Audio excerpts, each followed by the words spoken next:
Suamiku pulang membawa bayi yang dibuang di halaman belakang kantornya. Kemudian aku temukan ini di tasnya, ternyata bayi itu adalah... Halo Bunda, semoga Bunda semuanya dalam keadaan sehat dan bahagia ya. Sebelum masuk ke ceritanya, jangan lupa nyalakan subtitle dan absen terlebih dahulu ya. Bunda-bunda semua dari daerah mana saja? Jangan lupa like, komen, dan subscribe channel ini ya. Selamat menonton. Malam itu, hujan turun begitu deras, membasahi jalanan hingga menggenang di selokan depan rumah. Aku, Dinda, sedang duduk di sofa sambil memeluk guling, menatap jam dinding yang sudah menunjukkan pukul 11 malam. Mas Budi belum juga pulang, padahal biasanya ia sudah tiba sebelum maghrib. Aku mencoba meneleponnya, tapi hanya terdengar suara voicemail yang dingin. Mungkin sedang lembur lagi, gumamku sambil menarik napas panjang. Hujan semakin menjadi-jadi. Suara petir sesekali menggelegar, membuatku semakin resah. Tiba-tiba, terdengar suara mobil memasuki halaman rumah. Aku bergegas ke jendela, melihat Mas Budi turun dari mobil dengan tergesa-gesa. Tapi ada yang aneh, dia tidak langsung masuk. Sebaliknya, ia membuka pintu belakang mobil dan mengeluarkan sesuatu yang dibungkus kain. Aku mengerutkan kening, tidak mengerti apa yang terjadi. Ketika pintu depan terbuka, aku terkejut. Di pelukan Mas Budi, terdapat seorang bayi kecil yang terbungkus selimut basah. Wajahnya pucat, bibirnya bergetar kedinginan. "Dinda, tolong bantu aku," kata Mas Budi dengan suara gemetar. Aku langsung mengambil handuk hangat dan mengeringkan tubuh bayi itu. "Dari mana kau dapatkan dia?" tanyaku, jantung berdebar tidak karuan. Mas Budi menghela napas panjang sebelum bercerita. "Aku menemukannya di belakang kantor, di bawah pohon. Dia sendirian, menangis, dan basah kuyup. Aku tidak tega meninggalkannya." Matanya berkaca-kaca, seolah ingin meyakinkanku bahwa ini bukan lelucon. Aku menatap bayi itu, wajahnya bulat, kulitnya bersih, dan tangannya mungil menggenggam jari Mas Budi dengan erat. Ada sesuatu yang menyentuh hatiku. "Kita harus melaporkannya ke polisi," saranku. Tapi Mas Budi menggeleng cepat. "Tidak sekarang, Dinda. Lihatlah, dia kedinginan dan mungkin kelaparan. Besok saja, setelah kondisinya membaik." Aku mengangguk, meski ada rasa tidak nyaman menggelitik di benakku. Mengapa Mas Budi terburu-buru? Mengapa ia begitu protektif? Malam itu, aku tidak bisa tidur. Aku duduk di samping ranjang bayi sementara Mas Budi sudah terlelap. Bayi itu, kami memberinya nama Tian, tertidur dengan tenang setelah kuminum susu hangat. Aku mengusap lembut pipinya, bertanya-tanya dalam hati, "Siapa sebenarnya kamu? Dan mengapa Mas Budi membawamu pulang seolah kau adalah harta karun yang harus disembunyikan?" Hujan masih turun di luar, tetapi di dalam hatiku, badai pertanyaan mulai bergemuruh. Aku tidak tahu bahwa malam ini adalah awal dari segala kebohongan yang akan menghancurkan hidupku perlahan-lahan. Hari-hari berikutnya terasa seperti mimpi yang aneh sekaligus indah. Tian, bayi yang Mas Budi bawa pulang dengan cara begitu misterius, perlahan mulai mengisi setiap sudut rumah kami. Awalnya, aku masih ragu. Bagaimana mungkin kami bisa merawat seorang bayi yang bukan darah daging kami sendiri? Tapi setiap kali mataku bertemu dengan senyum kecil Tian, setiap kali tangannya yang mungil menggenggam jariku dengan naluri kepercayaan yang polos, hati ini meleleh. Seolah takdir berkata, "Dia milikmu sekarang." Mas Budi, yang biasanya sibuk dengan pekerjaannya, tiba-tiba menjadi lebih sering berada di rumah. Ia membantu mengganti popok, menyuapi Tian bubur hangat, bahkan rela bangun tengah malam ketika Tian menangis. Aku terharu melihat perubahan sikapnya. "Kau benar-benar mencintainya, ya?" tanyaku suatu sore, saat kami duduk di teras melihat Tian tertidur pulas di gendonganku. "Tentu saja," jawabnya singkat, tapi matanya tidak menatapku. Ia lebih memilih melihat ke arah taman, seolah ada sesuatu yang jauh lebih menarik di balik rimbunnya daun. Dia seperti anugerah yang tak terduga. Aku ingin percaya kata-katanya. Benar, Tian adalah anugerah. Tapi semakin hari, semakin banyak pertanyaan yang mengganggu pikiranku. Mengapa Mas Budi selalu terburu-buru mengalihkan pembicaraan setiap kali aku menyinggung soal melapor ke pihak berwajib? Mengapa ia begitu gugup ketika ada telepon tak dikenal yang masuk, lalu buru-buru meninggalkan ruangan untuk menjawabnya? Suatu malam, saat aku sedang menyusui Tian, mataku menangkap sesuatu yang membuat jantungku berhenti sejenak. Di balik selimut bayi itu, terselip sebuah tanda lahir kecil berbentuk seperti bulan sabit di punggungnya. Aku teringat, Mas Budi juga memiliki tanda lahir yang persis sama di tempat yang sama. Kebetulan yang aneh, bisikku pada diri sendiri. Tapi naluriku berteriak lebih keras. Ini bukan kebetulan.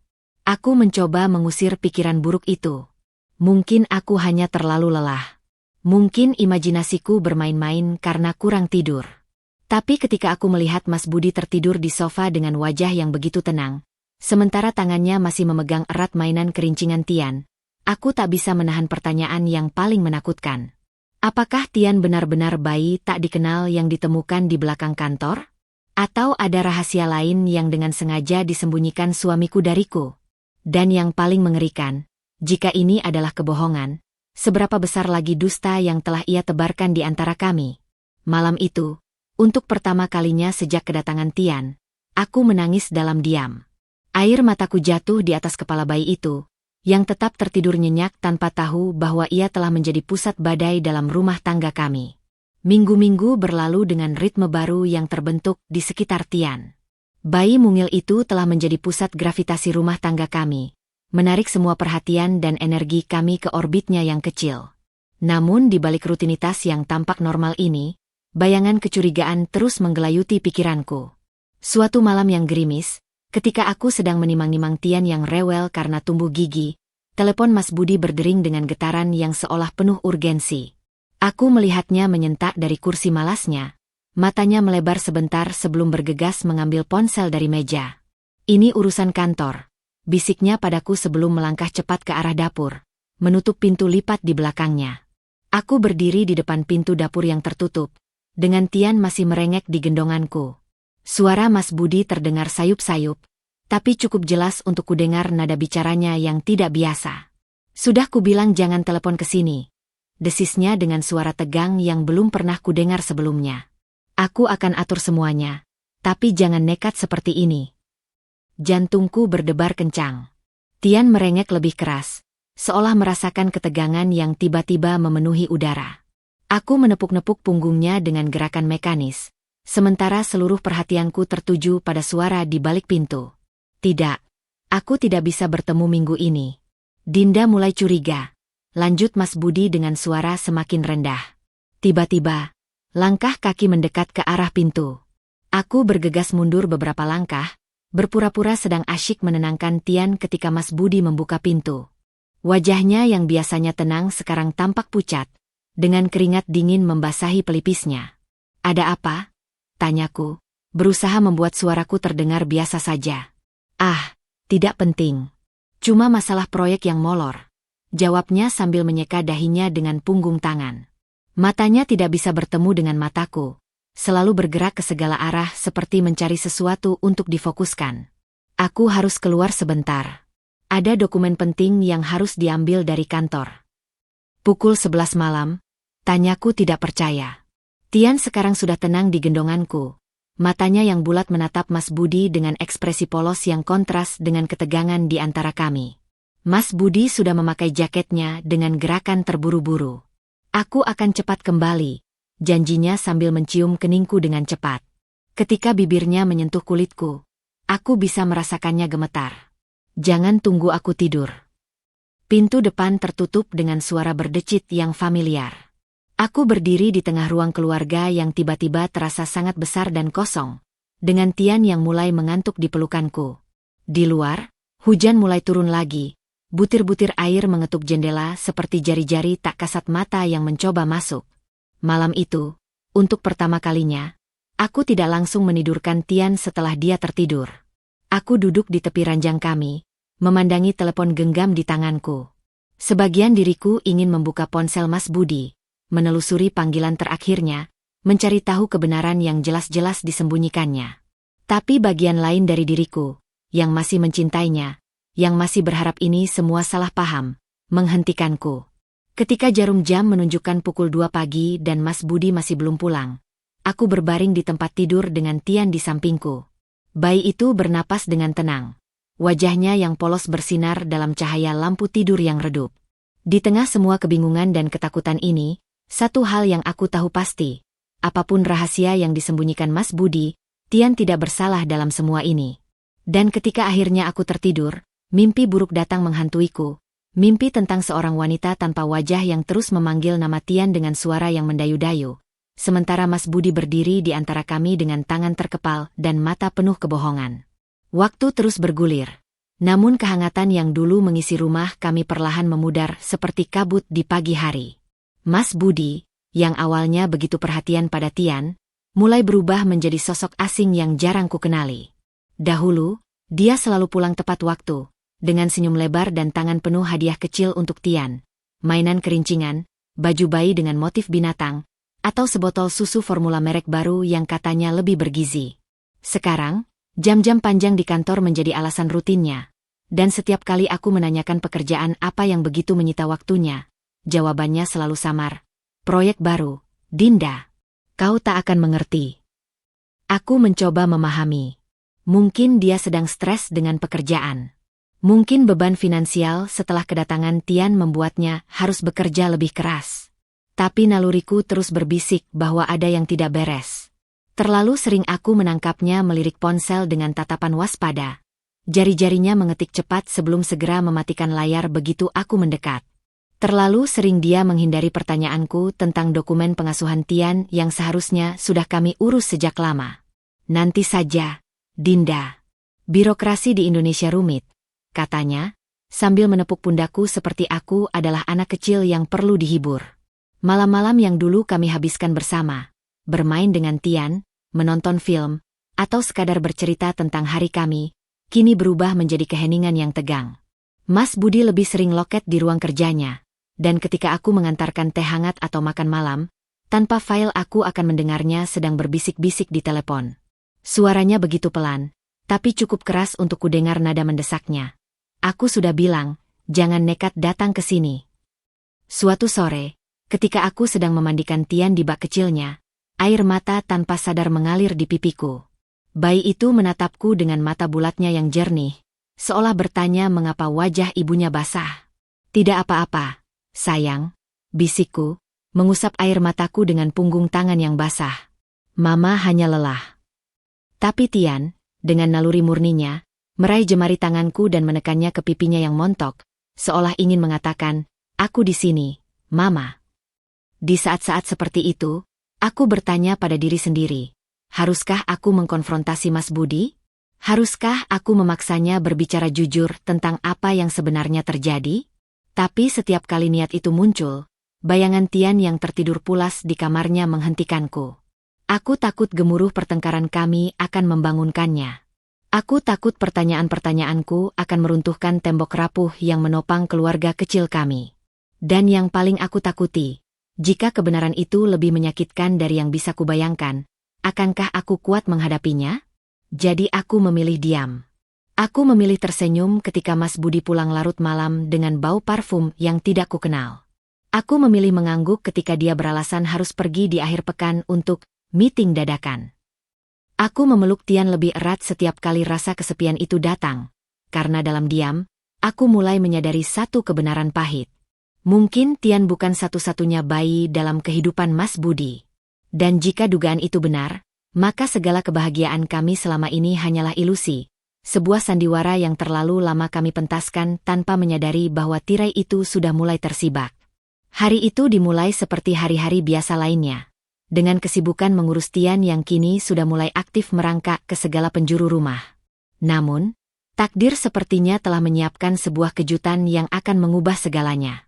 Mas Budi berangkat kerja lebih pagi dari biasanya, dengan alasan ada rapat penting yang tidak bisa ditunda. Aku mengantarnya sampai pintu gerbang, dan ketika mobilnya menghilang di ujung jalan, aku menarik napas panjang. Rumah terasa lebih sunyi tanpa kehadirannya yang belakangan ini justru membuatku sesak. Tian tertidur siang lebih awal hari itu, memberikanku waktu luang yang jarang kudapatkan. Aku memutuskan untuk membereskan kamar kerja Mas Budi, ruangan yang semakin sering dikuncinya rapat-rapat dalam beberapa bulan terakhir. Ruangan itu berbau seperti kopi dan aftershave, dengan tumpukan dokumen berserakan di atas meja kerjanya. Aku mulai menyusun kertas-kertas itu dengan rapi, menyeka debu yang menempel di sudut-sudut furnitur, ketika tanpa sengaja tanganku menyenggol tas kerjanya yang tergantung di belakang pintu. Tas itu jatuh dengan suara berisik, mengeluarkan beberapa barang dari dalamnya, sebuah laptop, beberapa folder dokumen, dan sebuah amplop coklat tipis yang tergeletak di lantai. Aku mengambilnya dengan maksud mengembalikan ke tempat semula, tapi sesuatu membuatku berhenti. Amplop itu tidak disegel, dan dari dalamnya terlihat sudut sebuah foto. Jantungku berdegup kencang ketika aku mengeluarkan isinya. Sebuah foto yang membuat nafasku tercekat. Dalam foto itu, Mas Budi berdiri dengan pose akrab bersama seorang wanita yang tidak kukenal. Tangannya melingkar di pinggang wanita itu, dan yang membuatku hampir menjerit adalah bayi yang digendong wanita tersebut. Sebuah tanda lahir berbentuk bulan sabit terlihat jelas di punggung bayi itu. Tian. Tanganku gemetar memegang foto itu. Di bagian belakangnya, tertulis sebuah tanggal, 1 bulan sebelum Mas Budi menemukan Tian di kantornya. Dan sebuah nama, Dian. Aku merogoh amplop lebih dalam, menemukan selembar surat yang sudah agak kusut. Surat itu pendek, tapi setiap katanya seperti pisau yang menancap di dadaku. Budi, Tian sudah mulai bisa menyebut Papa. Aku tahu kita sudah sepakat untuk tidak bertemu lagi, tapi dia adalah anakmu. Aku tidak bisa terus berbohong padanya. Jika kau tidak mau bertanggung jawab, setidaknya jangan hilang begitu saja dari hidupnya. Aku akan menunggumu di tempat biasa, 2 minggu lagi. Jangan mengecewakannya lagi. Dunia seakan berhenti berputar. Aku terjatuh di kursi kerjanya. Surat itu masih melekat di tanganku yang dingin. Selama ini, aku bukan hanya ditipu, aku dimanfaatkan. Mereka menjadikanku ibu pengganti untuk anak hasil perselingkuhannya, sementara Mas Budi terus menjalani hidup gandanya. Air mata mengalir deras, membasahi kertas di tanganku.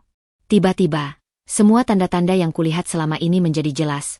Telepon-telepon misterius, kepergiannya yang sering tiba-tiba, bahkan cara dia kadang memandang Tian dengan ekspresi bersalah yang tak pernah kupahami sampai sekarang. Dari kamar sebelah, suara Tian terbangun dari tidur siangnya terdengar. Tangisannya yang polos seakan menusuk hatiku yang sedang hancur. Aku ingin berlari dan memeluknya, tapi kakiku terasa seperti tertanam kuat di lantai. Anak itu adalah buah pengkhianatan. Dan aku telah membesarkannya dengan segenap cinta selama setahun terakhir. Di tengah badai emosi yang mengamuk dalam diriku, satu pertanyaan terus bergema di kepalaku. Bagaimana mungkin aku bisa membenci Tian, ketika selama ini dialah yang membuatku tetap waras? Dan yang lebih penting, apa yang harus kulakukan sekarang, ketika kebenaran ini akhirnya terungkap? Amplop dan foto itu kembali kumasukkan ke dalam tas kerjanya dengan gerakan mekanis. Aku menyeka air mataku, menarik napas dalam-dalam sebelum berjalan ke kamar Tian. Bayi itu berdiri di boksnya dengan tangan mungil terulur ke arahku. Wajahnya yang merah karena menangis langsung berubah cerah begitu melihatku. Ayo, sayang, bisikku dengan suara serak sambil mengangkatnya. Aku memeluknya erat-erat, mencium bau bayi yang selama ini menjadi aroma paling menenangkan di hidupku. Di balik pintu kamar kerja yang terbuka, amplop coklat itu tergeletak di dalam tas seperti bom waktu yang menunggu untuk meledak. Dan aku masih belum tahu apakah aku cukup kuat untuk menghadapi ledakan yang akan datang. Malam itu, rumah kami yang biasanya dipenuhi celotehan Tian dan suara televisi yang menyala kini diselimuti kesunyian yang begitu pekat. Aku duduk di tepi ranjang, menatap jam dinding yang berdetak lamban. Setiap detik terasa seperti siksaan, menunggu Mas Budi pulang dengan beban rahasia yang sekarang telah kuketahui. Tian sudah tertidur lelap di kamarnya, wajah polosnya tanpa dosa, tak menyadari badai yang sedang mengancam keluarganya. Ketika akhirnya kudengar suara kunci berputar di pintu depan, seluruh tubuhku menegang. Mas Budi masuk dengan langkah lelah, wajahnya terlihat aus seperti orang yang telah berperang seharian. Bau parfum wanita yang samar, tidak seperti parfumnya yang biasa, masih menempel di bajunya. Kau belum tidur? Tanyanya sambil melepas sepatu, suaranya datar seperti tidak terjadi apa-apa. Aku mengangkat wajahku, memastikan mataku bertemu langsung dengan matanya. Kita perlu bicara, kataku. Suaraku lebih stabil dari yang kuduga. Dia membeku sejenak, lalu menghela napas panjang. Kalau tentang aku pulang terlambat lagi, aku minta maaf. Proyek ini bukan tentang itu, potongku, mengeluarkan amplop coklat dari balik bantalku. Aku melihat wajahnya berubah pucat seketika. Aku menemukan ini di tas kerjamu hari ini. Ruang tidur kami tiba-tiba terasa sempit. Udara seakan habis untuk bernapas. Mas Budi berdiri seperti patung di depan pintu. Tangannya menggenggam erat bingkai foto kami di meja rias sampai buku-buku jarinya memutih. Budi, panggilku, memecah kesunyian yang mulai menusuk. Siapa Dian? Namanya meluncur dari mulutku seperti pisau tajam. Aku melihat tubuhnya menyentak, lalu perlahan, seperti orang yang menyerah, dia duduk di ujung ranjang, kepalanya tertunduk rendah. Kau membaca surat itu, gumamnya, bukan sebuah pertanyaan tapi pengakuan. Sudah cukup lama kau berbohong padaku, kataku, berusaha keras menahan getar di suaraku. Sejak awal, sejak kau membawa pulang Tian. Dia bukan bayi tak dikenal, bukan? Dia anakmu. Anak hasil perselingkuhanmu. Kata-kata itu terasa asing di mulutku, seperti mengucapkan dialog dari film yang tidak ingin kutonton. Mas Budi tidak langsung menjawab. Dia menutup wajahnya dengan kedua tangan, bahunya naik turun seperti orang yang sedang berjuang menahan sesuatu. Ketika akhirnya dia mengangkat wajahnya, aku melihat air mata mengalir di pipinya, pemandangan yang jarang kulihat dalam 10 tahun pernikahan kami. Dian adalah asistenku dulu di kantor, mulainya dengan suara serak. Hubungan kami, itu hanya sebentar, Dinda. Hanya beberapa bulan sebelum aku sadar itu salah besar. Aku sudah memutuskan semuanya, tapi kemudian dia bilang dia hamil. Setiap kata yang keluar dari mulutnya seperti pukulan telak di dadaku. Aku menggigit bibirku sampai terasa sakit, berusaha menahan teriakan yang ingin keluar. Kenapa? Bisikku, suaraku pecah. Kenapa kau membawanya pulang? Kenapa kau menjadikanku bagian dari kebohongan besar ini? Dia menarik napas dalam-dalam. Dia tidak bisa merawat Tian. Dia punya masalah kejiwaan, Dinda. Dokter bilang dia tidak stabil. Ketika Tian lahir, dia sering lupa memberi makan bayinya sendiri. Aku takut. Tangannya meraih tanganku tapi kusentak pergi. Aku tidak tahu harus berbuat apa. Lalu suatu hari dia menelepon, bilang telah meninggalkan Tian di belakang kantor. Aku panik. Dinda. Ketika kutemukan dia sendirian di sana, dalam hujan, aku tidak bisa meninggalkannya. Aku tertawa pahit. Jadi menurutmu, membohongi istri sendiri selama setahun lebih adalah solusi yang baik? Menjadikanku ibu pengganti tanpa izinku. Kau mencintainya, serunya tiba-tiba, matanya membesar. Lihatlah betapa kau menyayangi Tian. Aku tidak tega mengambil itu darimu. Kepalaku pusing. Aku berdiri, berjalan mondar-mandir di depan ranjang, berusaha memahami semua ini. Dan Dian?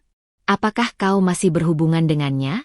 Telepon-telepon rahasiamu, kepergianmu yang tiba-tiba. Dia kadang menelepon. Akunya, memandang ke lantai. Minta uang, kadang minta bertemu Tian. Aku selalu menolak, tapi kau tetap menemuinya. Selesaiku. Rasa mual muncul di tenggorokan. Diamnya adalah jawaban yang cukup. Dari kamar sebelah, terdengar Tian menangis. Instingku langsung menyuruhku berlari menenangkannya. Tapi kakiku terasa tertanam kuat di lantai. Aku terperangkap antara cinta pada anak yang telah kubesarkan dan pengkhianatan yang baru saja terungkap. Mas Budi berdiri, mendekatiku perlahan seperti mendekati binatang liar yang terluka. Dinda, aku mohon. Kau tahu apa yang paling menyakitkan? Potongku, air mata akhirnya meluber. Bukan perselingkuhanmu. Bukan kebohonganmu. Tapi kau memaksaku mencintai anak itu. Dan sekarang aku tidak tahu apakah cintaku padanya tulus atau hanya bagian dari tipuan besarmu. Tian menangis lebih keras sekarang. Suaranya memenuhi seluruh rumah. Aku menutup mata, membiarkan air mata mengalir bebas. Pergi, bisikku. Aku butuh waktu sendirian. Tapi, pergi, teriakku, Suaraku pecah seperti gelas yang dihempas ke lantai. Dia pergi dengan langkah berat, meninggalkan aku sendirian di kamar dengan tangisan Tian yang semakin menjadi. Aku merosot ke lantai, memeluk lututku erat-erat, tubuhku terguncang oleh isak tangis yang tak terbendung lagi. Di tengah kehancuran ini, satu pertanyaan terus menggangguku. Bagaimana mungkin aku bisa membenci Tian, ketika dialah satu-satunya hal murni dalam seluruh kebohongan ini? Dan pertanyaan yang lebih mengerikan.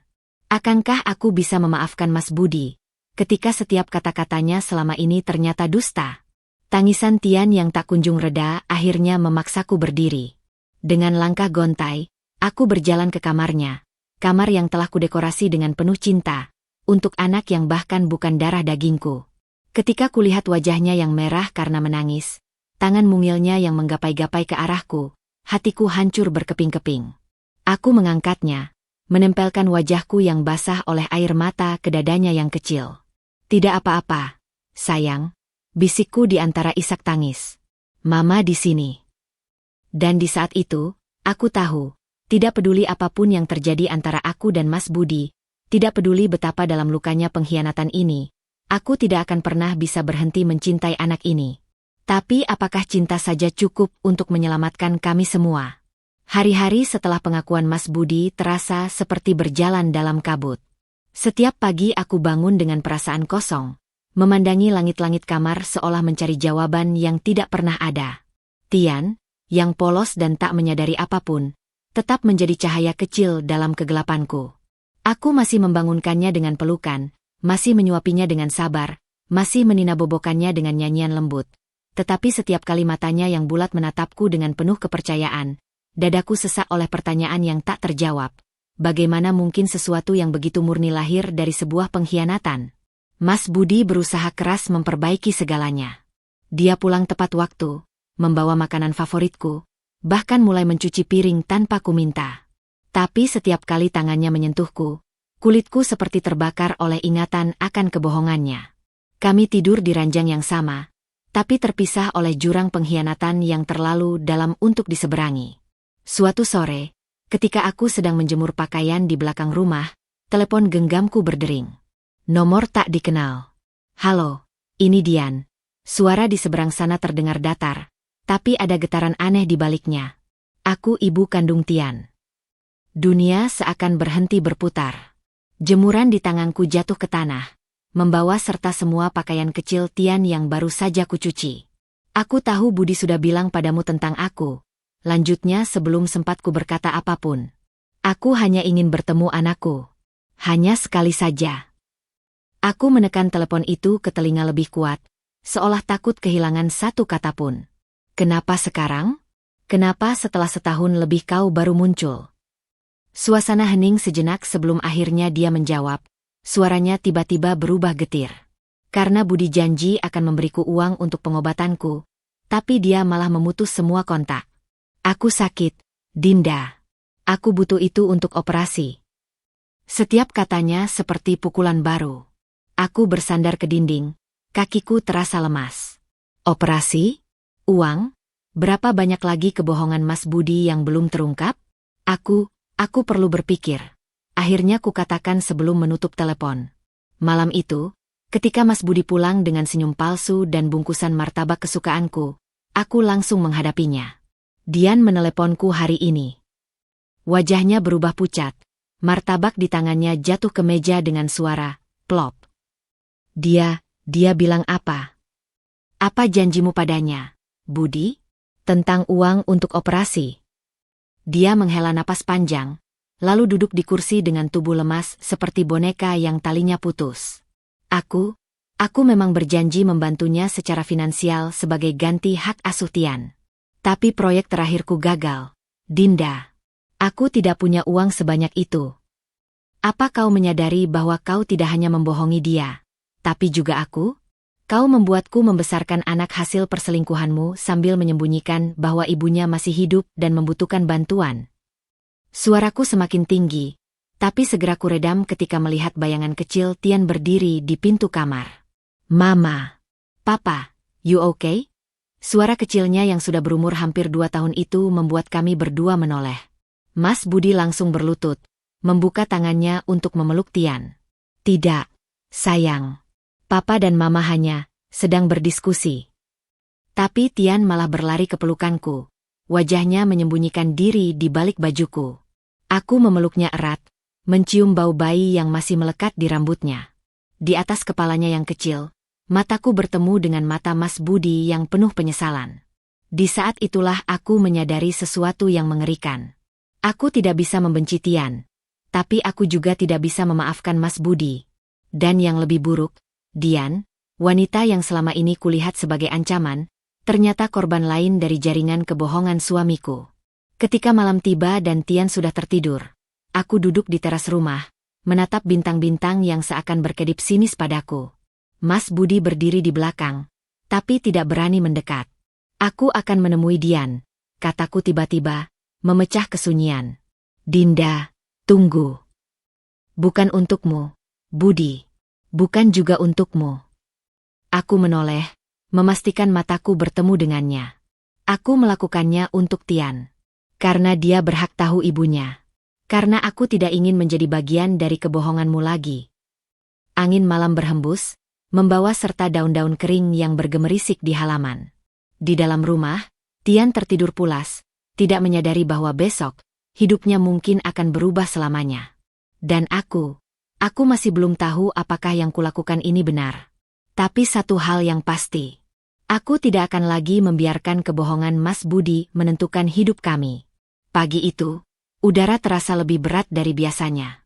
Aku duduk di depan cermin, menatap bayanganku yang terlihat lebih tua dari usia sebenarnya. Lingkaran hitam di bawah mata, garis-garis halus di sudut bibir yang dulu selalu siap tersenyum, dan sorot mata yang kini dipenuhi keraguan. Tian sedang asyik bermain di lantai, menyusun balok kayu berwarna-warni sambil bersenandung kecil dengan suara yang masih belepotan. Melihatnya, dadaku sesak. Bagaimana mungkin menjelaskan pada bocah 3 tahun bahwa wanita yang selama ini dipanggil Mama, bukanlah darah dagingnya? Telepon genggam di tanganku bergetar. Sebuah pesan masuk dari nomor tak dikenal. Aku sudah di kafe dekat rumahmu. Jam 10 pagi. Jantungku berdegup kencang. Semalam, setelah memutuskan untuk menemui Dian, aku mengiriminya pesan singkat. Tapi sekarang, ketika janji pertemuan itu benar-benar akan terjadi, seluruh tubuhku gemetar. Ayo, Tian. Mama akan ajak jalan-jalan sebentar, kataku sambil mengenakan jaket kecil padanya. Mas Budi, yang sejak pertengkaran kemarin lebih banyak diam, muncul dari balik pintu kamar. Kau benar-benar akan menemuinya. Suaranya serak, matanya merah seperti kurang tidur. Aku mengangguk pendek, menghindari kontak mata. Ini bukan tentang kita lagi, Budi. Ini tentang Tian. Dia ingin mengatakan sesuatu, tapi akhirnya hanya menghela napas panjang dan mundur. Aku akan menunggumu di sini.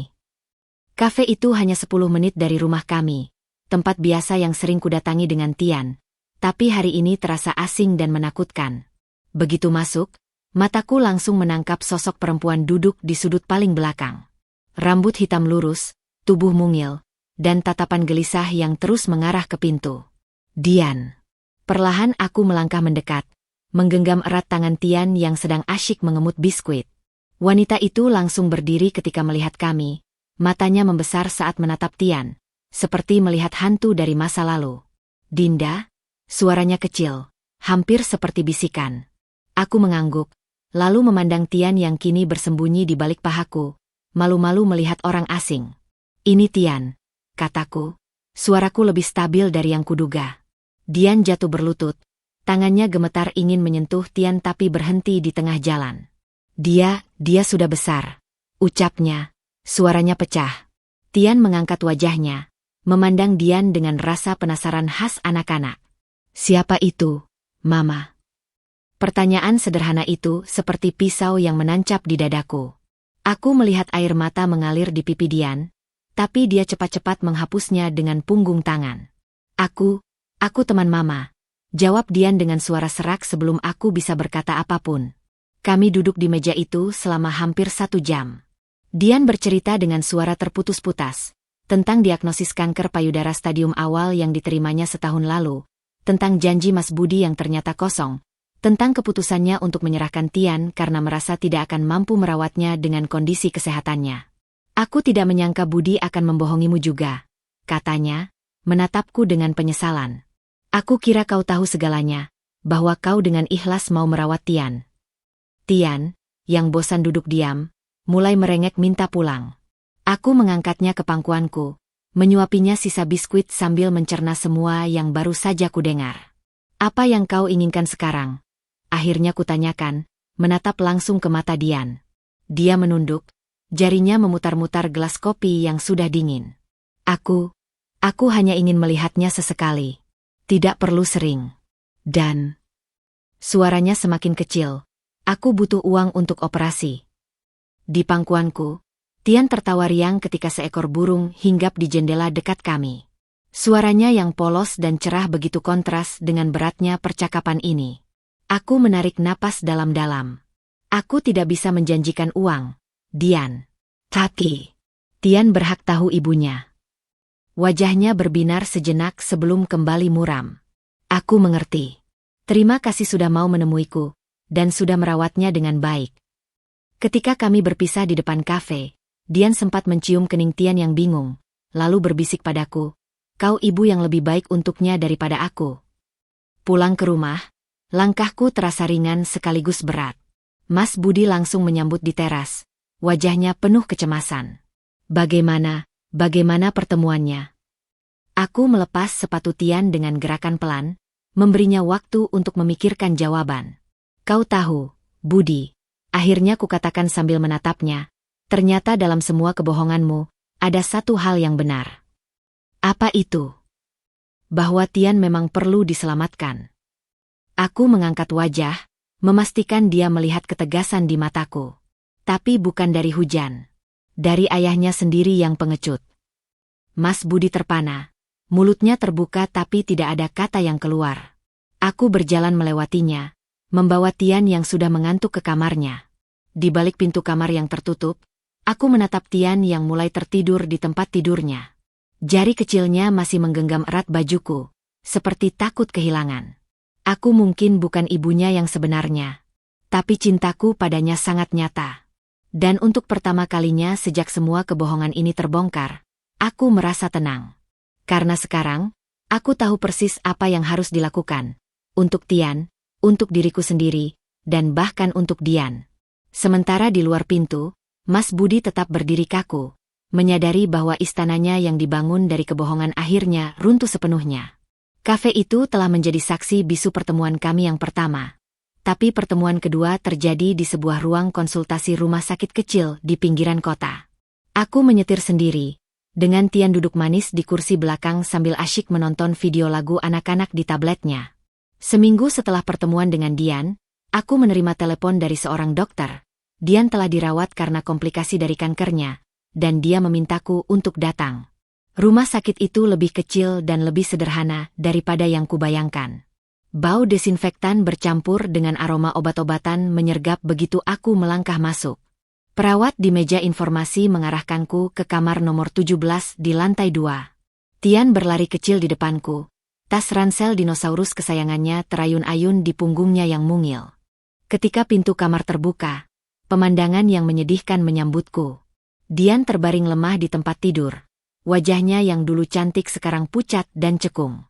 Infus menempel di tangannya yang kurus, dan matanya yang dulu bersinar sekarang terlihat lesu.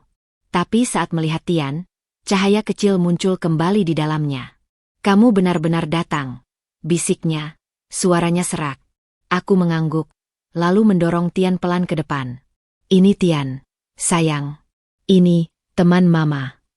Tian, yang biasanya pemalu dengan orang asing, tiba-tiba berani mendekat. Mungkin nalurinya merasakan sesuatu yang istimewa dari wanita ini. Kenapa di kasur? Sakit? Tanyanya polos. Jari kecilnya menunjuk infus di tangan Dian. Dian tersenyum getir, lalu mengangkat tangannya yang gemetar untuk menyentuh rambut Tian.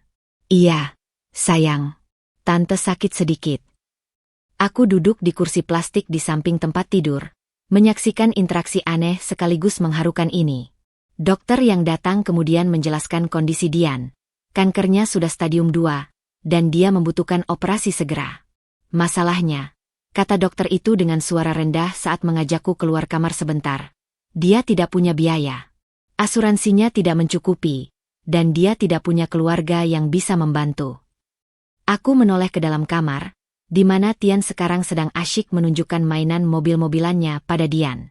Wanita itu tertawa kecil, sebuah pemandangan yang membuat dadaku sesak. Berapa total biayanya? Tanyaku pada dokter. Ketika dokter menyebutkan angkanya, lututku hampir lemas. Jumlah itu hampir setengah dari tabungan yang kukumpulkan selama ini. Tapi ketika aku melihat kembali ke dalam kamar, melihat cara Dian memandang Tian, dengan penyesalan, kerinduan, dan cinta yang tak terucapkan, aku tahu apa yang harus kulakukan. Baik, kataku pada dokter. Aku akan urus pembayarannya. Ketika aku kembali ke kamar, Dian segera membaca keputusanku dari wajahku. Air mata mengalir di pipinya yang pucat. Kenapa? Bisiknya. Setelah semua yang terjadi, kenapa kamu mau membantuku? Aku duduk di sampingnya, memegang tangannya yang dingin. Bukan untukmu, Dian. Dan bukan juga untuk Budi. Aku menoleh ke Tian yang sedang asyik bermain di sudut ruangan. Ini untuknya. Karena suatu hari nanti, ketika dia besar dan bertanya tentang ibunya yang sebenarnya, aku ingin bisa memandang matanya dan berkata bahwa aku telah melakukan yang terbaik untuk kalian berdua. Dian menangis terseduh-seduh, tangannya menggenggam erat tanganku. Aku tidak pantas menerima ini, tidak pantas. Mungkin dia benar. Mungkin tidak ada dari kita yang benar-benar pantas dalam cerita rumit ini. Tapi di sudut ruangan rumah sakit itu, seorang anak kecil tertawa riang sambil mengayunkan kaki, tidak menyadari bahwa hari ini, di tempat ini, hidupnya telah disentuh oleh sebuah pengampunan. Dan aku yang dulu datang dengan segudang kemarahan dan kebencian, kini justru menemukan kedamaian dalam keputusan ini. Karena terkadang, keluarga tidak hanya tentang ikatan darah, tapi tentang siapa yang memilih untuk tetap ada, tetap mengasihi, meski kebenarannya menyakitkan. Sementara di luar jendela rumah sakit, langit sore mulai berubah jingga, seolah memberikan restu pada keputusan sulit yang baru saja kuambil. Operasi Dian dijadwalkan 3 minggu setelah pertemuan di rumah sakit itu. Aku menghabiskan waktu-waktu tersebut dengan perasaan aneh, seperti berjalan di antara dua dunia yang sama-sama bukan milikku sepenuhnya. Di satu sisi, aku tetap merawat Tian dengan penuh cinta seperti biasa, membacakannya cerita sebelum tidur, memandikannya dengan sabun beraroma baby powder yang selalu membuatnya tertawa. Di sisi lain, aku harus berurusan dengan dokumen-dokumen rumah sakit, menjual beberapa perhiasan warisan ibuku untuk menutupi biaya operasi Dian, dan yang paling sulit, menghadapi Mas Budi yang semakin hari semakin menjadi bayangan dari dirinya sendiri. Suatu pagi, ketika aku sedang menyiapkan sarapan untuk Tian, telepon berdering. Suara di seberang sana terdengar resmi dan dingin. Ibu Dinda? Ini dari HRD PT Sentosa Abadi. Kami ingin memberitahu bahwa suami ibu telah diberhentikan dari posisinya sebagai manajer proyek, efektif hari ini. Sendok di tanganku jatuh ke lantai dengan suara nyaring. Apa alasannya? Pelanggaran kode etik perusahaan. Kami menemukan bukti manipulasi laporan keuangan proyek selama 6 bulan terakhir. Selain itu, ada juga keluhan dari beberapa rekan kerja tentang perilaku tidak pantas. Aku menutup telepon dengan tangan gemetar. Tian, yang duduk di kursi makannya, melihatku dengan tatapan penuh tanya. Mama kenapa? Tidak apa-apa, sayang, bisikku sambil mengusap rambutnya yang halus. Tapi di dalam kepalaku, suara yang lebih keras bergema. Ini adalah karma. Ketika Mas Budi pulang siang itu, lebih awal dari biasanya, dengan wajah yang lebih tua 10 tahun, dia tidak perlu mengatakan apa-apa. Cara dia melemparkan tas kerjanya ke sofa, cara dia menatap kosong ke dinding, semuanya sudah bicara lebih jelas dari kata-kata. Kau sudah dengar, ucapnya datar, bukan pertanyaan. Aku mengangguk, sambil terus memeluk Tian yang sedang asyik menonton kartun. Mereka bilang ada manipulasi laporan keuangan. Dia tertawa pahit, lalu menyeka wajahnya dengan kedua tangan. Aku tidak punya pilihan, Dinda. Setelah kau tahu tentang tentang Tian, aku butuh uang lebih. Untuk membayar Dian agar dia tidak mengganggu kita. Untuk terus membohongi kami berdua. Potongku. Suaraku lebih tajam dari yang kurencanakan. Tian menoleh ke arahku. Wajah kecilnya berkerut khawatir. Aku segera menurunkan nada bicaraku. Kau pikir dengan uang semua masalah akan selesai? Kau pikir dengan uang kau bisa membeli kebahagiaan palsu kita? Mas Budi tidak menjawab. Dia hanya duduk di kursi makan, kepalanya tertunduk dalam kekalahan. Disinilah aku melihatnya benar-benar runtuh untuk pertama kalinya. Bukan sebagai suamiku, bukan sebagai ayah Tian, tapi sebagai seorang lelaki yang terjebak dalam jaring kebohongannya sendiri. Aku akan cari pekerjaan lain, janjinya setelah lama terdiam. Aku akan perbaiki semuanya. Tapi yang tidak kami duga adalah betapa cepatnya karma itu bekerja. Esok harinya, ketika aku sedang menemani Dian menandatangani persetujuan operasi di rumah sakit, teleponku berdering lagi. Kali ini dari bank. Ibu, kami ingin memverifikasi beberapa transaksi mencurigakan dari rekening bersama Anda dan Bapak Budi. Ada penarikan besar-besaran dalam 3 hari terakhir. Jantungku berhenti berdetak. Berapa jumlahnya? Angka yang disebutkan membuatku nyaris pingsan. Hampir seluruh sisa tabungan kami. Aku segera menelepon Mas Budi, tapi teleponnya sudah tidak aktif. Dian, yang mendengar percakapanku, memandangku dengan mata penuh penyesalan. Dia tahu kamu menggunakan uang itu untuk operasiku. Ya. Aku mengangguk pelan, rasa mual menyerang perutku. Dan sekarang uang itu hilang. Pulang ke rumah, aku menemukan surat di atas meja makan.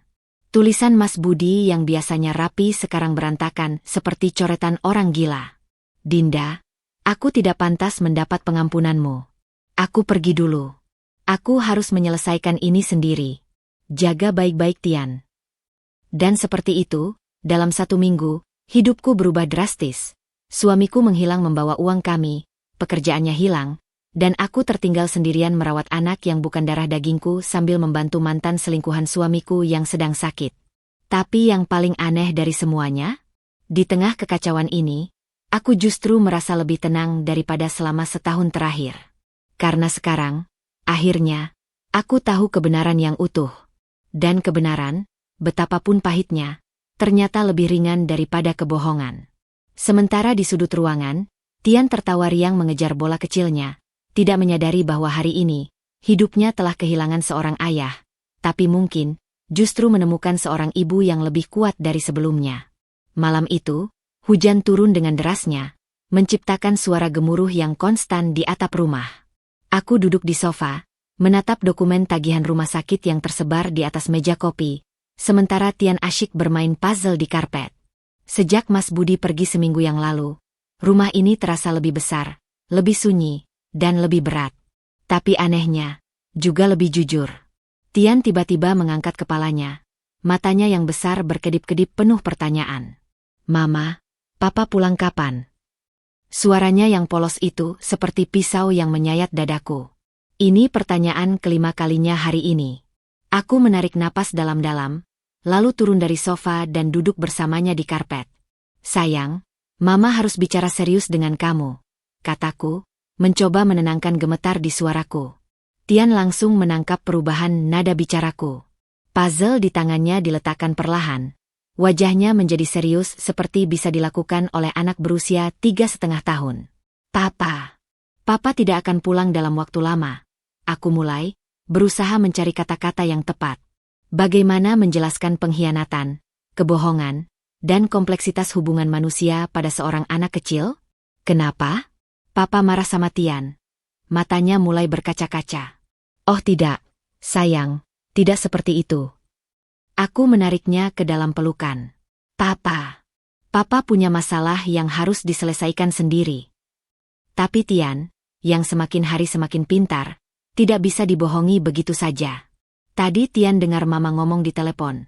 Ujarnya dengan suara kecil. Mama bilang Papa bohong sama kita. Itu apa? Dadaku sesak. Aku tidak menyadari dia mendengar percakapanku dengan Dian kemarin. Aku menatap wajahnya, wajah yang selama ini kucintai tanpa syarat, dan memutuskan untuk memberikan sebagian kebenaran. Tian, Mama sayang kamu, lebih dari apapun di dunia ini. Aku mulai, memegang kedua tangannya yang mungil. Tapi, Mama bukan mama yang melahirkan kamu. Matanya membesar. Apa? Ada seorang wanita baik bernama Tante Dian. Dialah yang melahirkan kamu. Tapi karena dia dulu sakit, Papa membawa kamu ke sini, ke Mama. Air mata mulai mengalir di pipinya yang tembam. Jadi Tian bukan anak Mama. Aku menariknya ke dalam pelukan erat, menahan tangisku sendiri. Kamu adalah anak Mama, sayang. Bukan karena darah, tapi karena cinta. Mama memilih untuk menyayangi kamu setiap hari. Tian menangis dalam pelukanku, tubuh kecilnya terguncang oleh isakan. Aku mengelus punggungnya perlahan, membisikkan kata-kata penghiburan. Tiba-tiba, dia mendongak, wajahnya basah oleh air mata. Papa bohong ya? Bilang Tian anak orang lain. Perlahan aku mengangguk. Iya, sayang. Papa seharusnya jujur dari dulu. Diamnya setelah pengakuanku lebih menyakitkan daripada tangisannya. Dia merosot di lantai, memandangi puzzle yang belum selesai, seperti metafora sempurna untuk kehidupan kami yang sekarang tercerai-berai. Mama masih sayang Tian, suaranya kecil, penuh keraguan. Aku berlutut di depannya, memegang wajahnya dengan kedua tangan. Mama sayang kamu lebih dari kemarin, kurang dari besok. Malam itu, setelah akhirnya Tian tertidur kelelahan karena menangis, aku duduk di tepi ranjangnya, menatap wajahnya yang masih basah. Dalam diam, aku berjanji padanya dan pada diriku sendiri. Tidak akan ada lagi kebohongan. Tidak akan ada lagi rahasia. Dan yang paling penting, tidak ada yang akan membuat anak ini merasa tidak diinginkan, termasuk darah yang tidak kami bagikan. Di luar jendela, hujan masih turun deras, membersihkan segala sesuatu yang basah. Mungkin juga hati kami yang terluka. Sementara di dalam kamar yang hangat, seorang anak kecil berguling mendekatiku dalam tidurnya, tangannya yang mungil menggenggam erat bajuku, seakan takut kehilangan satu-satunya sandaran yang tersisa. Dan aku yang dulu ragu apakah bisa mencintainya tanpa syarat, kini justru menemukan bahwa cinta itu tumbuh paling subur justru di tanah yang paling berbatu. Hari-hari tanpa Mas Budi terasa seperti berjalan melalui lorong panjang yang gelap tanpa ujung yang terlihat. Aku terbangun setiap pagi dengan perasaan hampa, memandangi langit-langit kamar sebelum mengumpulkan keberanian untuk memulai hari. Tian, yang sekarang tahu sebagian kebenaran, menjadi lebih pendiam dari biasanya. Dia tidak lagi bertanya tentang Mas Budi, tapi aku bisa melihat kerinduan di matanya setiap kali ada suara mobil melintas di depan rumah. Keuangan kami semakin menipis. Tanpa gaji Mas Budi dan dengan biaya pengobatan Dian yang harus tetap kujalani, aku terpaksa menjual beberapa perabot rumah. Meja makan antik peninggalan orang tuaku, televisi layar lebar yang dulu selalu menjadi pusat perhatian Tian, semuanya perlahan menghilang dari rumah kami. Tapi yang paling menyakitkan adalah menjual cincin kawinku. Ketika pegawai toko emas menimbangnya dengan wajah tak acuh, aku menahan isak tangis yang ingin meledak. Suatu sore, ketika aku sedang mencuci piring dengan air panas yang terakhir karena tagihan listrik belum dibayar, telepon berdering. Nomor tak dikenal. Ibu Dinda. Suara laki-laki asing di seberang sana. Ini dari RS Polri. Kami memiliki seorang pasien di sini yang mengaku sebagai suami Anda. Piring di tanganku jatuh ke bak cuci dengan suara berisik. Apa yang terjadi padanya? Overdosis obat penenang. Untungnya ditemukan tepat waktu. Sekarang kondisinya stabil, tapi dia meminta bertemu Anda. Aku menutup telepon dengan tangan gemetar. Tian, yang sedang menggambar di meja kecilnya, menatapku penuh pertanyaan. Mama kenapa? Aku berjongkok di sampingnya, memberinya pelukan cepat. Mama harus pergi sebentar. Sayang, kamu main di rumah Bibi Yuli ya? Rumah sakit itu bau seperti antiseptik dan keputusasaan. Ketika perawat membawaku ke kamar isolasi, aku hampir tidak mengenali sosok di balik pintu kaca itu. Mas Budi terlihat 10 tahun lebih tua. Wajahnya pucat, mata cekung, dan tangannya yang dulu kuat sekarang terlihat rapuh dengan infus menancap di sana. Dia membuka matanya perlahan ketika aku masuk. Dinda. Suaranya serak seperti orang yang sudah lama tidak berbicara. Aku berdiri di samping tempat tidurnya, tidak bisa menemukan kata-kata yang tepat. Kemarahan? Kesedihan? Atau mungkin belas kasihan? Semua bercampur menjadi satu. Kenapa, Budi? Akhirnya keluar dari mulutku. Suaraku lebih pecah dari yang kuharapkan. Kenapa kau melakukan ini pada kami? Dia menatap langit-langit, air mata mengalir di pelipisnya. Aku tidak kuat, Dinda. Setelah kehilangan segalanya, pekerjaan, uang, keluargaku, aku tidak melihat alasan untuk terus berjuang. Tian adalah alasan. Desisku, berusaha menahan suara agar tidak terlalu keras. Dia masih membutuhkan ayahnya, meski kau sudah menghancurkan segalanya. Dia memalingkan wajahnya. Aku tidak pantas jadi ayahnya. Aku tidak pantas jadi suamimu. Lihatlah diriku, Dinda. Aku sudah hancur. Aku menarik kursi plastik di samping tempat tidurnya, duduk dengan tubuh terasa sangat lelah. Kau tahu, Budi, selama seminggu ini aku marah. Sangat marah. Tapi sekarang, melihatmu di sini, aku hanya merasa sedih. Dokter datang kemudian, menjelaskan bahwa Mas Budi mengalami depresi berat dan membutuhkan perawatan psikiatri. Ketika ditanya apakah aku bersedia menandatangani persetujuan perawatan, aku menatap wajah suamiku yang hancur itu. Aku akan menandatanganinya, kataku pada dokter. Tapi bukan untukmu, Budi. Untuk Tian. Karena dia berhak melihat ayahnya bangkit dari keterpurukan. Seperti bagaimana aku berusaha bangkit dari pengkhianatanmu. Pulang ke rumah, aku menemukan Tian sudah tertidur di kamar Bibi Yuli. Boneka beruang kesayangannya erat dalam pelukan. Bibi Yuli memberiku segelas teh hangat dan tatapan penuh simpati. Kau terlalu kuat untuk seorang wanita, Dinda, bisiknya. Aku menggeleng, menatap Tian yang tertidur lelap. Aku tidak kuat, Bibi. Aku hanya tidak punya pilihan. Ketika seorang anak menggantungkan hidupnya padamu, kau harus berdiri tegak meski hatimu hancur berkeping-keping. Malam itu, sambil menatap langit berbintang dari jendela kamar, aku merenungkan betapa ironisnya hidup ini. Orang yang paling menyakitiku sekarang justru yang paling membutuhkan pertolonganku. Dan anak yang bukan darah dagingku ternyata menjadi alasan terkuatku untuk terus bertahan. Sementara di kejauhan, suara ambulans rumah sakit masih terdengar sayup-sayup, membawa serta segala luka dan harapan yang mungkin terlalu rapuh untuk dipegang.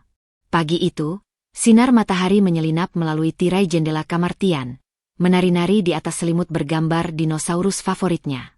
Aku duduk di tepi ranjangnya, menyuapinya bubur hangat sambil mencoba menyembunyikan kelelahan yang terasa sampai ke tulang-tulang.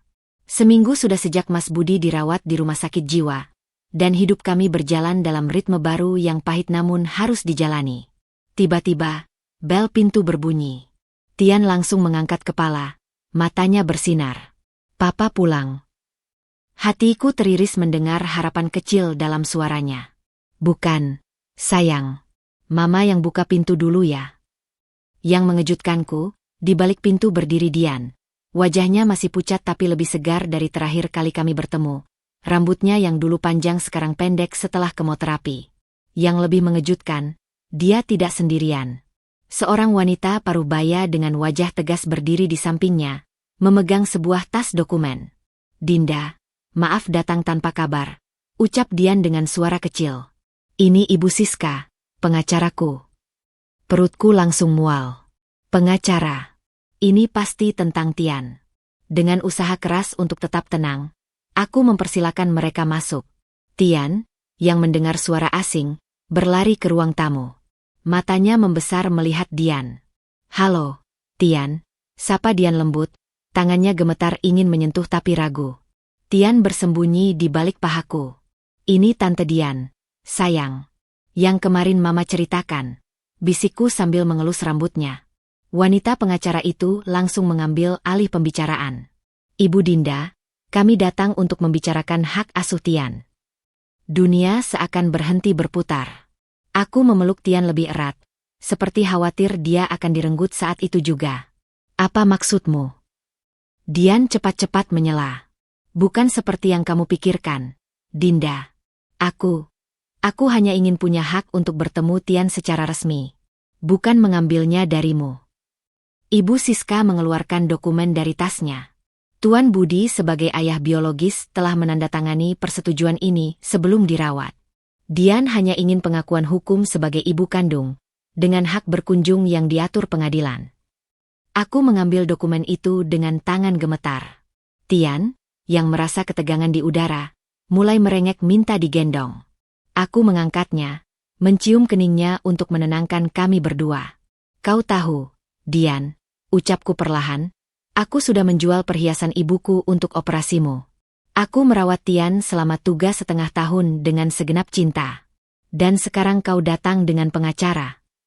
Dian menunduk, air mata jatuh di pangkuannya. Aku salah, Dinda. Aku seharusnya bicara langsung padamu. Tapi... Dia menatapku dengan mata berkaca. Aku takut kau tidak mengizinkanku bertemu Tian lagi setelah Budi tidak ada di sini. Tian tiba-tiba meronta dari gendonganku, turun, lalu berdiri di antara kami. Mama jangan nangis, ujarnya polos, tangannya yang mungil menggapai wajah Dian yang sedang menangis. Sesuatu yang ajaib terjadi saat itu. Dian tidak segera menyambar pelukan itu. Dia menatapku dulu, meminta izin dengan matanya. Dan di detik itu, aku mengerti, dia benar-benar tidak ingin mengambil Tian dariku. Aku mengangguk pelan. Dian memeluk Tian dengan hati-hati, seperti memegang harta yang sangat berharga tapi rapuh. Maafkan Tante ya, sayang, bisiknya di antara isak tangis. Ibu Siska dengan bijak memberi kami ruang. Dokumennya bisa dibicarakan lain kali, katanya sambil berdiri. Ketika mereka pergi, Dian hanya meminta satu hal. Bolehkah dia mengunjungi Tian seminggu sekali? Aku melihat cara Tian tidak lagi takut padanya, bahkan melambaikan tangan saat pamit. Baik, akhirnya ku jawab. Tapi tidak perlu lewat pengadilan. Kita bisa atur sendiri seperti orang dewasa yang waras. Dian tersenyum. Senyum pertama yang kulihat di wajahnya sejak kami bertemu. Terima kasih, Dinda, untuk semuanya.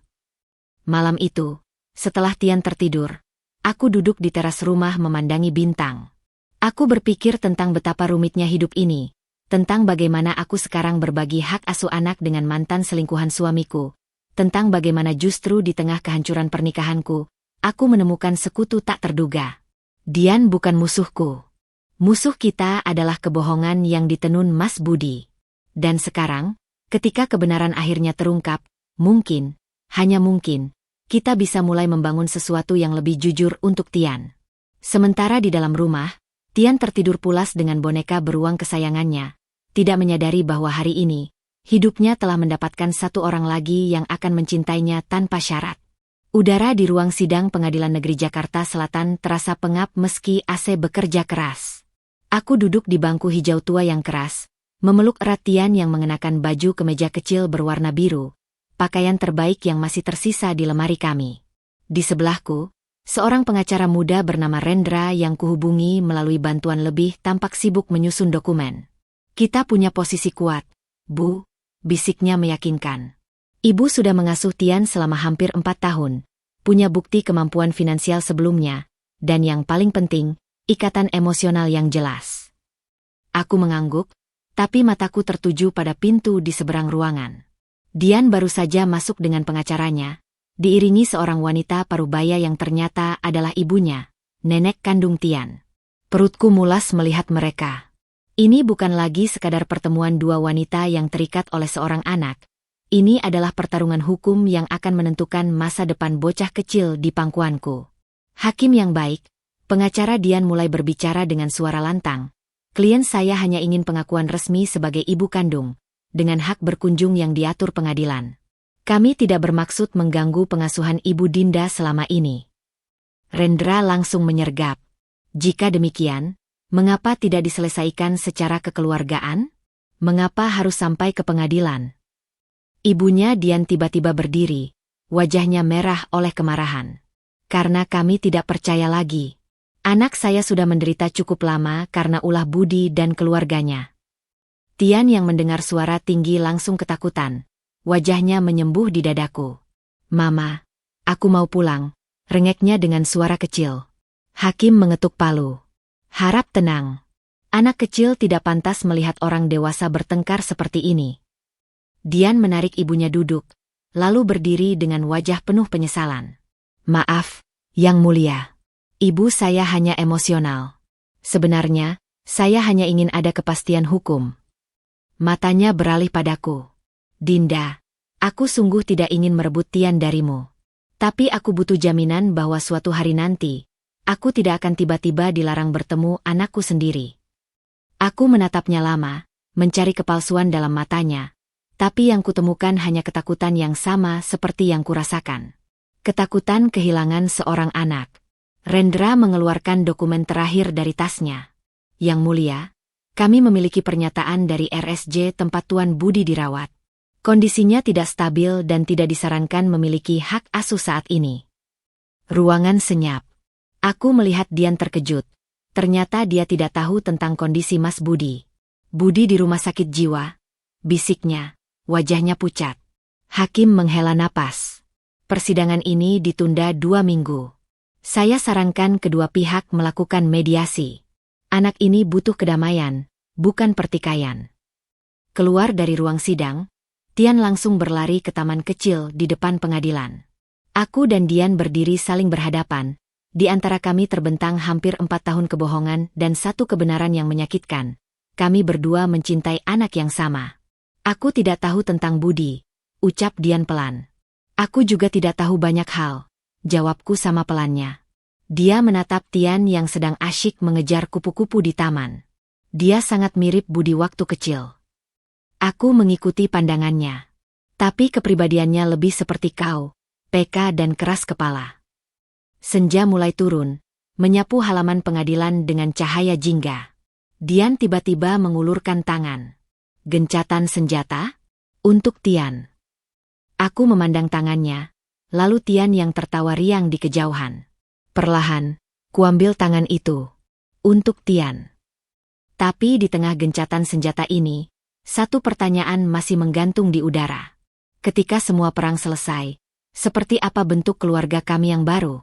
Dan yang lebih penting, akankah Tian bisa tumbuh bahagia di tengah reruntuhan hubungan kami yang kompleks ini?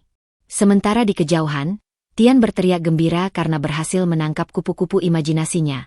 Seolah dunia ini masih sederhana dan indah, tak tersentuh oleh pertikaian orang dewasa. Pagi hari sebelum sesi mediasi, aku duduk di dapur yang sunyi sambil menatap dokumen-dokumen yang tersebar di atas meja. Tian masih tertidur lelap setelah semalam rewel karena mimpi buruk. Tanganku gemetar memegang secangkir kopi yang sudah dingin. Bekal terakhir dari uang belanja sebelum gajian minggu depan. Rendra, pengacaraku, telah bekerja pro bono, tapi tetap ada biaya administrasi dan transportasi yang harus ditanggung. Telepon berdering tiba-tiba, membuatku tersentak. Nomor tak dikenal. Ibu Dinda? Ini Pak Hendra dari kantor lama Bapak Budi. Suara di seberang terdengar resmi namun bernada prihatin. Boleh kami bertemu? Ada sesuatu yang perlu disampaikan. Aku mengernyit.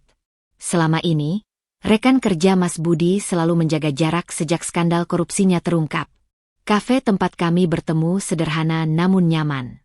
Pak Hendra, pria berusia 50-an dengan kacamata tebal, langsung menyodorkan sebuah amplop coklat begitu duduk. Ini bukti-bukti manipulasi keuangan yang dilakukan Budi selama ini, ujarnya dengan suara rendah. Tapi yang lebih penting, dia mengeluarkan flash disk. Di sini ada rekaman pembicaraannya dengan direksi tentang Dian. Aku memegang flash disk itu seperti benda panas. Apa isinya? Dia memaksa perusahaan memecat Dian setelah tahu dia hamil. Mengancam akan membocorkan proyek ilegal jika tidak diikuti. Pak Hendra menatapku penuh simpati. Kami semua mengira ibu tahu bahwa Tian adalah, ya. Perutku mual.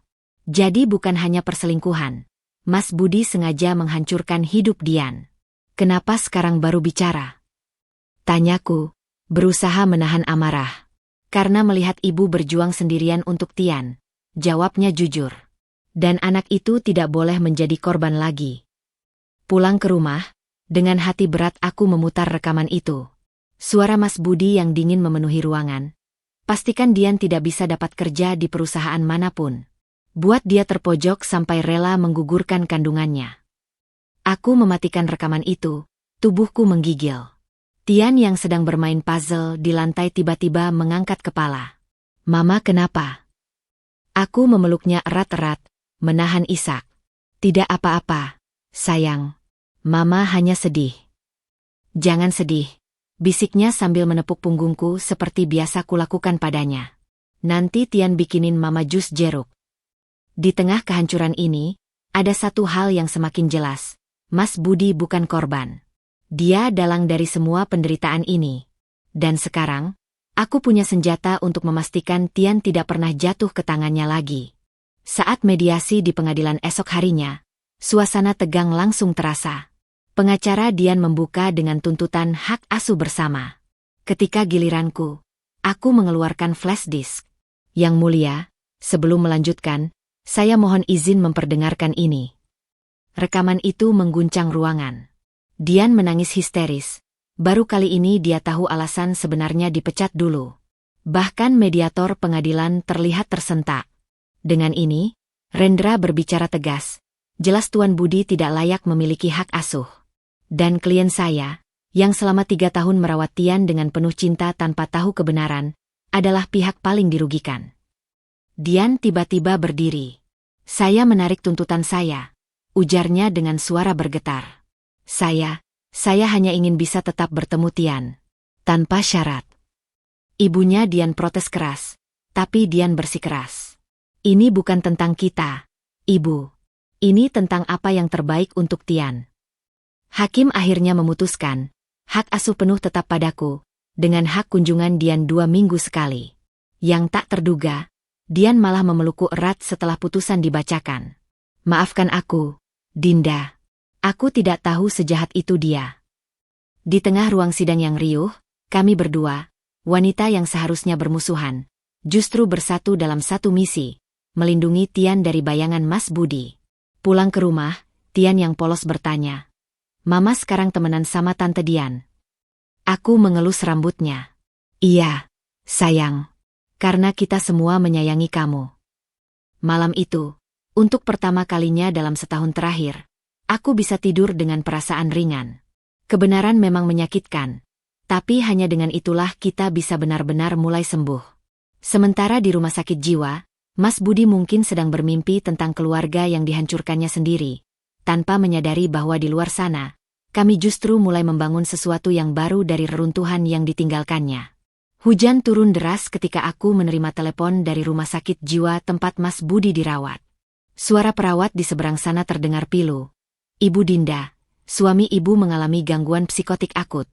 Dia terus-menerus memanggil nama Tian dan mengaku melihat bayangan Dian di setiap sudut ruangan.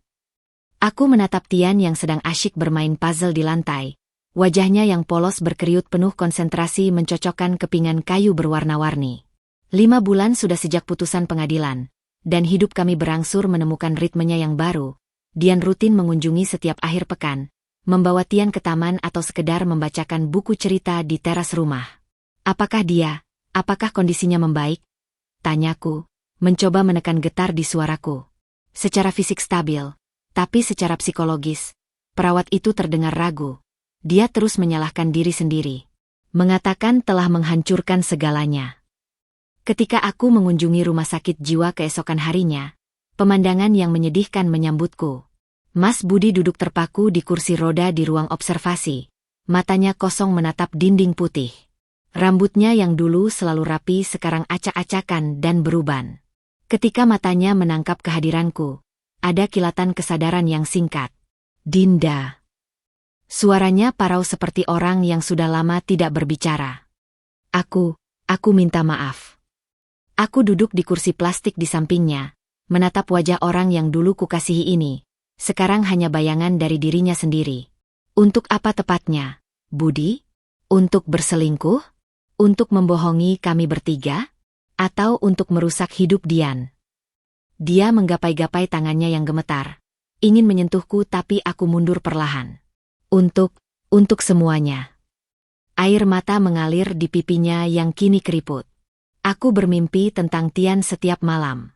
Dia menangis, memanggilku tapi aku tidak bisa mendekat. Dokter yang mendampingi menjelaskan bahwa Mas Budi mengalami psikosis depresif berat, halusinasi, paranoid, dan rasa bersalah yang menghancurkan. Penyakitnya fisik, tapi akarnya moral, ujar dokter itu dengan bijak. Ketika aku berdiri untuk pergi, Mas Budi tiba-tiba menjerit. Tolong. Katakan pada Tian, katakan ayahnya sangat menyesal. Jeritannya menggema di lorong rumah sakit, membuat beberapa pasien lain ikut gelisah. Perawat segera menenangkannya dengan suntikan sedatif. Pulang ke rumah, aku duduk di teras depan sambil menatap Tian yang sedang asyik bermain gelembung sabun bersama Dian. Mereka tertawa riang saat gelembung-gelembung kecil berterbangan diterpa angin sore. Dian yang memperhatikan raut wajahku segera mendekat. Kau mengunjungi Budi. Aku mengangguk pelan. Dia hancur. Dian. Benar-benar hancur. Dian menatapku lama, lalu memandang Tian yang sedang berlari-lari mengejar gelembung. Karma memang sempurna, ya? Kita berdua yang seharusnya saling membenci malah bisa bersama karena Tian. Sementara dia yang punya segalanya, sekarang kehilangan semuanya. Malam itu, sambil meninabobokan Tian yang tertidur lelap, aku merenungkan betapa berbedanya nasib kami sekarang. Mas Budi terjebak dalam neraka ciptaannya sendiri. Dian dan aku menemukan perdamaian dalam kebenaran yang pahit. Dan Tian, polos dan bahagia, tumbuh dikelilingi cinta dari berbagai sisi. Ketika aku menutup pintu kamar Tian perlahan, sebuah pemikiran muncul. Mungkin inilah keadilan sejati, bukan hukuman yang kejam, tapi kesadaran yang menyakitkan bahwa segala kebohongan dan manipulasi akhirnya berbalik menghancurkan si pembuatnya sendiri. Sementara di kejauhan, di balik jeruji rumah sakit jiwa, seorang pria terus terbangun di tengah malam karena mimpi buruk tentang anak yang tidak lagi mengenalinya sebagai ayah. Hari-hari bergulir dengan tenang seperti air sungai yang perlahan mengalir ke hilir. Tian sudah mulai bersekolah di TK dekat rumah. Wajahnya selalu berseri saat bercerita tentang teman-temannya atau guru yang baik hati. Dian, yang kondisinya semakin membaik setelah operasi dan kemoterapi, rutin menjemputnya setiap Jumat, membawanya makan es krim atau sekadar jalan-jalan di taman. Kehidupan kami yang sempat porak-poranda kini menemukan keseimbangan baru, tidak sempurna, tapi jauh lebih jujur dari sebelumnya. Namun, telepon dari rumah sakit jiwa pada suatu Senin pagi menghentikan rutinitas yang sudah terbentuk itu. Ibu Dinda, kondisi suami ibu menurun drastis semalam. Suara dokter di seberang sana terdengar berat. Dia menolak makan dan minum sejak 3 hari lalu. Sekarang organ-organ vitalnya mulai terganggu. Aku menatap Tian yang sedang asyik menghabiskan sarapan sambil berceloteh tentang rencananya membuat gambar untuk Dian. Jantungku berdebar kencang, tapi aku memaksakan suara tenang. Apakah ini akhir? Kami tidak bisa memastikan, tapi sebaiknya ibu datang. Dia terus memanggil nama ibu dan Tian. Meninggalkan Tian pada Bibi Yuli, aku bergegas ke rumah sakit. Kali ini, lorong-lorong yang dulu terasa menyeramkan sekarang seperti tempat yang sudah terlalu familiar. Kamar Mas Budi berada di ujung, dijaga ketat oleh 2 perawat. Begitu masuk, napasku tersendat. Mas Budi terbaring lemah di tempat tidur. Tubuhnya yang dulu tegap sekarang tinggal kerangka di balik selimut tipis. Infus menancap di kedua tangannya. Mesin monitor memancarkan garis-garis kehidupan yang semakin melemah. Dinda. Suaranya nyaris tak terdengar ketika matanya yang pudar mengenaliku. Aku duduk di sampingnya, mengambil tangan dinginnya yang berbintik-bintik jarum infus. Aku di sini, Budi. Dia mengerahkan seluruh tenaga yang tersisa untuk berbicara. Aku ingin melihat Tian. Sekali saja. Permintaan itu seperti pisau yang memutar luka lama. Kau tahu aku tidak bisa melakukan itu, Budi. Dia masih terlalu kecil untuk memahami semua ini. Air mata mengalir di pelipisnya yang cekung. Aku mengerti, aku tidak pantas. Napasnya tersengal-sengal. Tolong katakan padanya kelak, bahwa ayahnya mencintainya, tapi cara mencintainya salah. Dokter masuk dengan obat penghilang rasa sakit, tapi Mas Budi menolak dengan lemah. Tunggu, aku belum selesai. Matanya menatapku dengan intensitas yang mengejutkan dari tubuh semelarat itu. Dinda, kau adalah istri terbaik yang tidak pernah aku hargai. Dan Dian, maafkan aku. Obat akhirnya masuk, membuatnya mengantuk. Sebelum tertidur, bisikannya yang terakhir menusuk hatiku.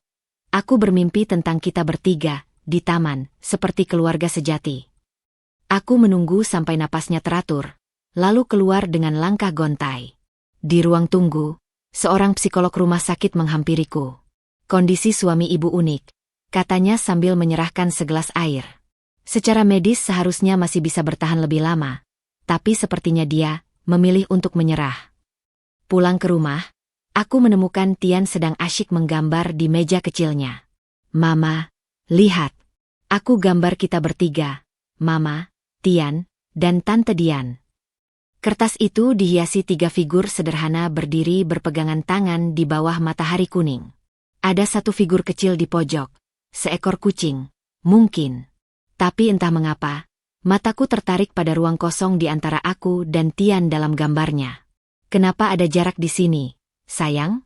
Tanyaku sambil menunjuk. Tian mengangkat bahu polos. Buat papa kalau pulang. 5 kata sederhana itu membuat air mataku mengalir deras.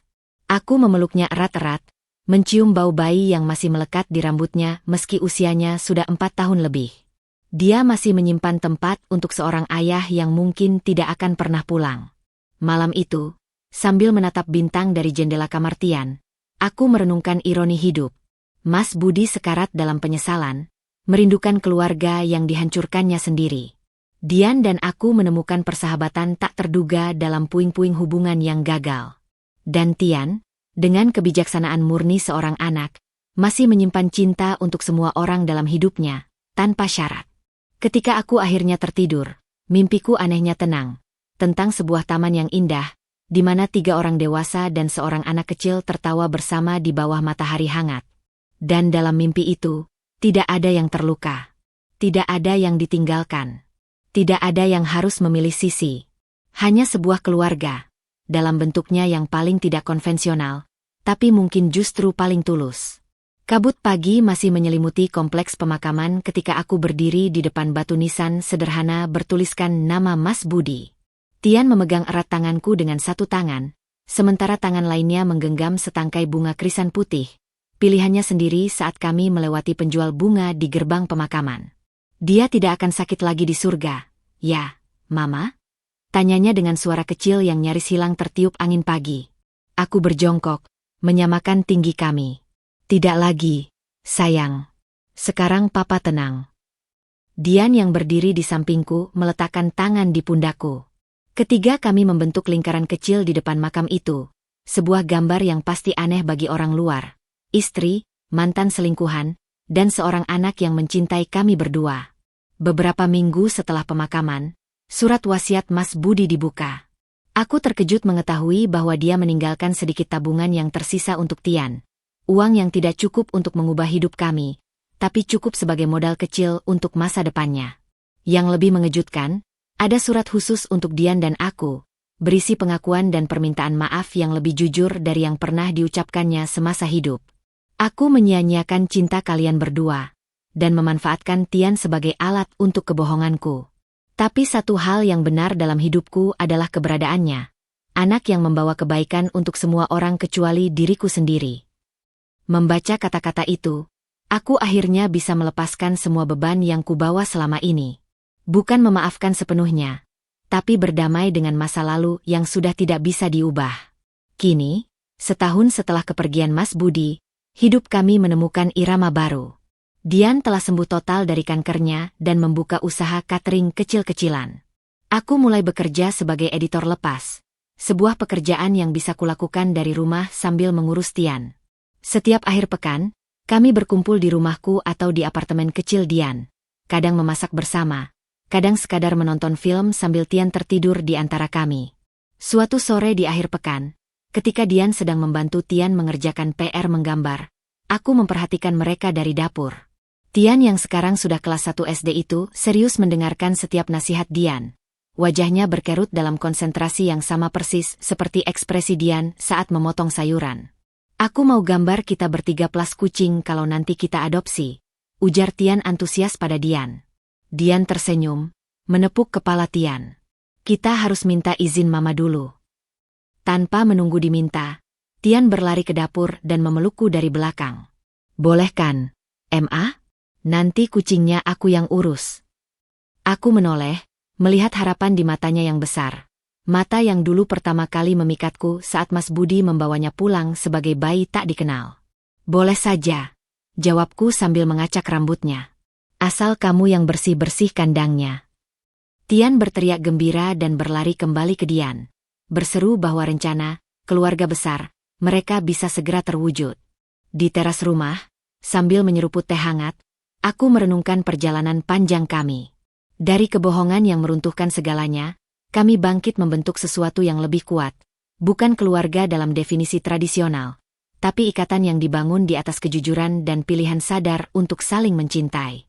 Tian mungkin tidak akan pernah memiliki ayah yang hadir dalam hidupnya, tapi dia punya dua ibu yang siap berperang untuknya. Dian dan aku mungkin tidak akan pernah menjadi teman dalam keadaan biasa, tapi kami bersatu untuk seseorang yang lebih penting dari masa lalu kami. Dan Mas Budi, dalam kematiannya, akhirnya memberi kami hadiah terbesar. Kebenaran yang membebaskan. Ketika senja mulai turun, menyapu halaman rumah dengan cahaya keemasan, aku memanggil mereka berdua masuk untuk makan malam. Tian berlari sambil tertawa, diikuti Dian yang membawa gambar terbaru mereka, 3 figur manusia dan 1 kucing imajiner, semua tersenyum di bawah pelangi. Dan di meja makan sederhana itu, di antara cerita Tian tentang sekolah dan rencana bisnis Dian, aku menyadari sesuatu yang mungkin sudah lama benar tapi baru kusadari sekarang. Keluarga tidak selalu tentang bagaimana kita memulai, tapi tentang siapa yang memilih untuk tetap ada dan mencintai setelah semua badai berlalu. Sementara di luar jendela, bintang-bintang mulai muncul satu persatu, menyaksikan kami bertiga, dengan segala kekurangan dan luka masa lalu, tapi juga dengan segala cinta yang berhasil kami pelihara di tengah reruntuhan.